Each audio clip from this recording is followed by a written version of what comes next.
Assalomu alaykum, hurmatli asrorchilar, yaxshimisizlar? Mana biz bugun 2025-yil 9-yanvar. Bugun hayit ayyomi, hammaga hayit muborak bo'lsin. Biz asalari bo'yicha yangi boshlovchilardanmiz. Bugun birinchi videomiz, xudo xohlasa, bugun bayram munosabati bilan birinchi videomizni e'lon qilamiz. Bugun biz 5 kunlik yomg'irdan so'ng asarlarimiz holatini bir tekshiramiz. Juda ko'p ustozlarimizni videolarini kuzatyapmiz. Bugun birinchi videomiz bo'yicha holatlarini tekshirib, o'rganib qo'yamiz.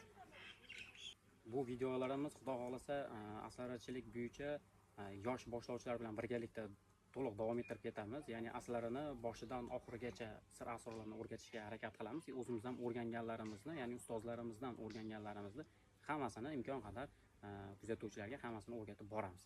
Ketma-ketlikda. Asarlarni har xil kanallarga qarshi, viruslarga qarshi, kasalliklarga qarshi kurashishlar, qanday kurashishlari yoki turli xil yana jarayonlarni o'rgatib, o'zimiz ham o'rganib, boshqalarga ham o'rgatib boramiz. Aslarida ko'proq endi o'qish kerak, o'rganish kerak. Sir asror juda ko'p aslarchilikni. Asosan ko'proq chet el kitoblarini o'qiyapmiz. Endi o'zimizning ustozlarimizdan o'rganyapmiz, lekin O'zbekiston bo'yicha kitob kamligi uchun o'zbek tilida kitob, lekin chet el ko'proq ingliz tilida, nemis tilidagi kitoblarni o'qiyapmiz. Bunga bizga asosan ko'p holatlarda ChatGPT yordam beradi. Yana bitta shu narsani aytib o'taman. Tushunmaganligi asosan ChatGPTda kerakli ma'lumotlar yozilsa, istalgan versiyadagi kitoblarni chiqarib beradi, ma'lumotlarni. Uni tushunmagan odam переводчикlarga aylantirib yozsa bo'ladi.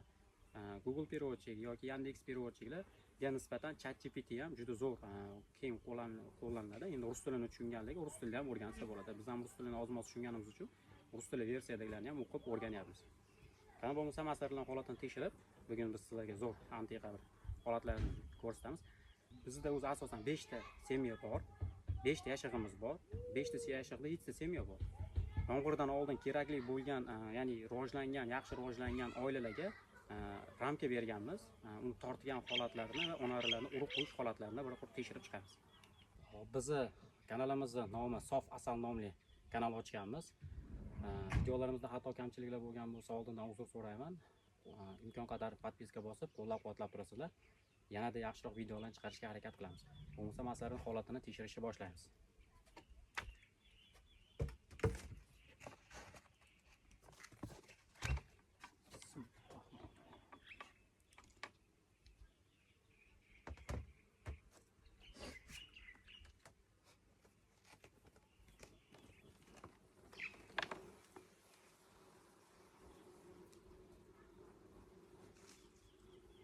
Bu oilamiz asosan hozir 11 ramkada turibdi. Shundan bir ramkasi fevraldagi ovqat ramka, ya'ni qo'shimcha ovqat berilgan och qolmasligi uchun. Qolgan ramkalar bu asosan 6 ta ramkada edi. Vaholanki fevral oyida 2 ta semya bir-biriga qo'shilib ketdi. Bitta semyamizda yonidagi semyada ona nobud bo'lgan. Nobud bo'lganligi uchun arilar qaysidir holat bo'yicha bu tarafga o'tib ketgan. Uni biz qo'shmaganmiz. Tixi qo'shilish bo'lganligi uchun bu yerda hech qanaqa keyingi ona nobud bo'lmagan. Boshqa bundagi hozirgi ona F2 matka, ya'ni biz F1 matkamiz, bunda ham ona nobud bo'lgan. Nobud bo'lib o'zidan o'sha kuz oyida chiqargan onani qoldirgandik. Ya'ni mart oylarida, o'sha aprel oylarida biz qo'shimcha keyingi onani beramiz deb turib, fevral, o'sha noyabr oylarida nobud bo'lgan qayta chiqqan onaga tegilmagan. Ya'ni o'zi qo'shimcha chiqargan onasini biz olmaganmiz. Asarlar tarqalib ketmasligi uchun. Hozir endi shu F2 matkani urib qo'yish holatlarini ham tekshirib chiqamiz sizlar bilan birgalikda. Ana hozir shu oilamiz 1 2 3 4 5 6 7 8 9 10 11 ta ramkada turibdi.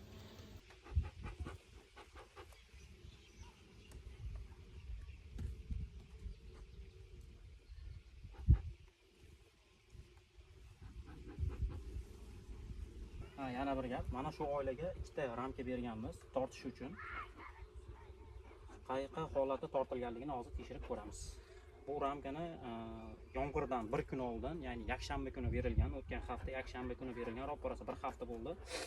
Endi 5 kun ketma-ket yomg'ir yoqqanligi uchun biz buni tekshirishga vaqtimiz bo'lmadi.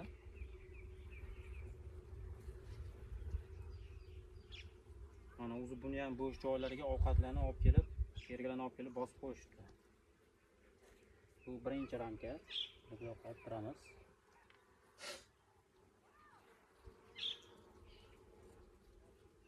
Mana urug' chiqib bo'lgan joylar, bunda ham urug' bor, urug' chiqib bo'lgan joylarga to'liq ferga qoplangan. Ya'ni gulchang olib kelingan. Bu taraflarda ham to'liq holatda urug'lari bor.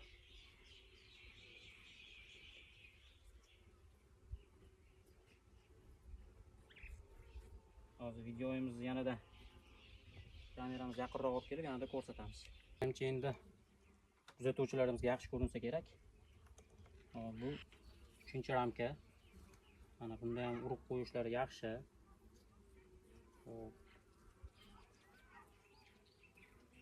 Rasplot holatlari ham juda yaxshi, ochiq urug'lar juda ko'p.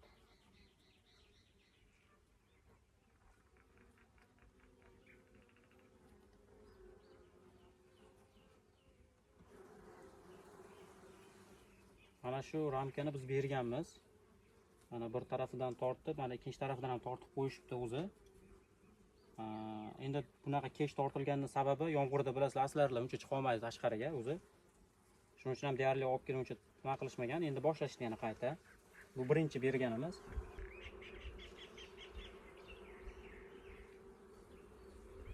Mana bunda ham yetarli darajada urug'larimiz bor. Holatlari yaxshi. Hop, tropik kanallarga asosan juda ko'p ustozlarimizdan endi o'rganyapmiz biz ham, YouTube'larni ko'rib, har xil kasalliklarga qarshi davolashgan usullarini o'rganyapmiz.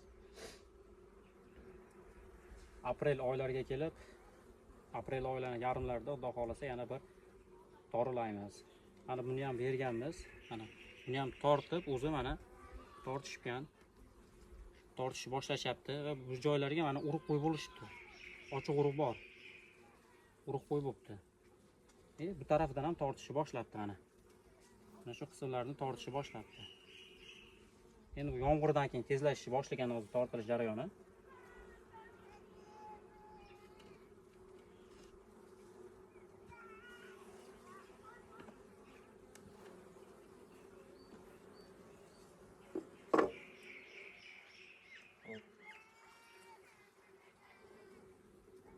Mana bunda ham shu rasplotlar bor.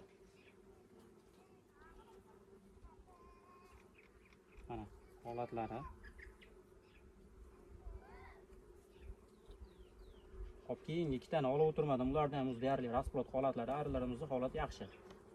Hozir yana bu qolgan yashiqlarimizni ham bir qurib tekshirib chiqamiz. Bizda asosan, manda asosan kardavan bilan karnika zoti bor.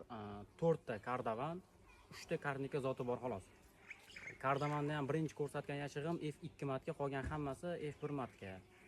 Karnikada ham bittasi F2 matga bo'lib qolgan, ular o'zi chiqargan. Arilarimizning holati yaxshi.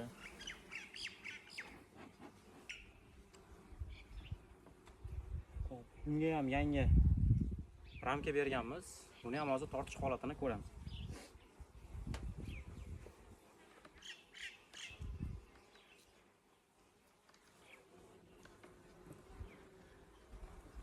Birinchi ramkada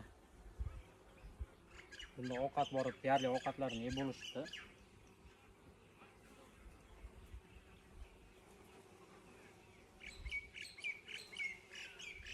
Bunda bo'sh urug'lari bor edi. Demak, buni olib qo'ysak ham bo'ladi. Bu keraksiz ramka.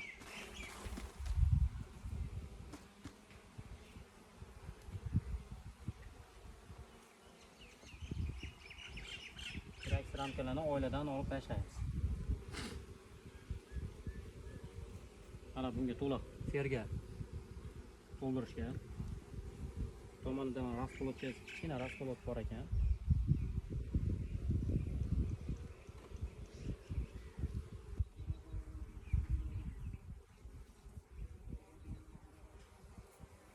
Rasplotlar yaxshi. Arilarimiz rivojlanishi hozircha.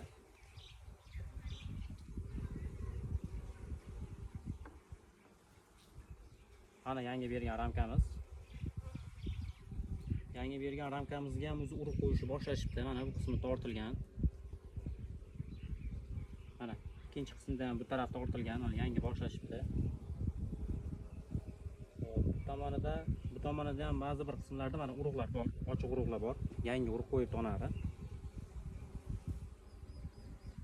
Qolgan qismini olish shart emas.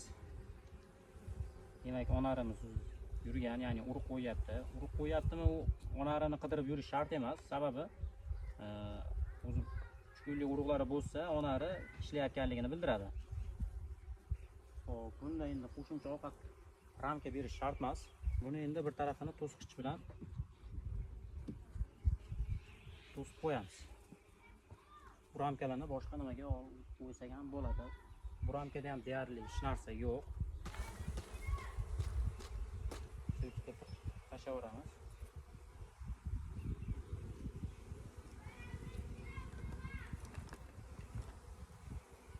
Aslarimizni holati yaxshi. Hozir aslarlarimiz hammasini bir qur ko'zdan kechirib chiqdik hammasini. Holatlari yaxshi. Faqat bitta semyani hisobga olmaganda, u semyamiz o'zi qishdan yaxshi chiqmaganda, u semyani rivojlantirish uchun boyaga birinchi ko'rgan yashig'imizdagi rasplotlardan olib berdik ularga. U jarayonlarni xudo xolasa keyingi videolarimizda yana bir ko'rsataman, rivojlanishlarini, qaytarilib qo'shilishlariga boshqa nima qo'shilishlarini. Videolarimizda kamchiliklar bo'lsa oldindan uzr so'raymiz. Xato kamchiliklarga kanalimizga a'zo bo'lib, like tugmasini bosib qo'yishni unutmang. Keyingi videolar xudo xohlasa yaxshi holatda yana chiqarishga davom ettiramiz.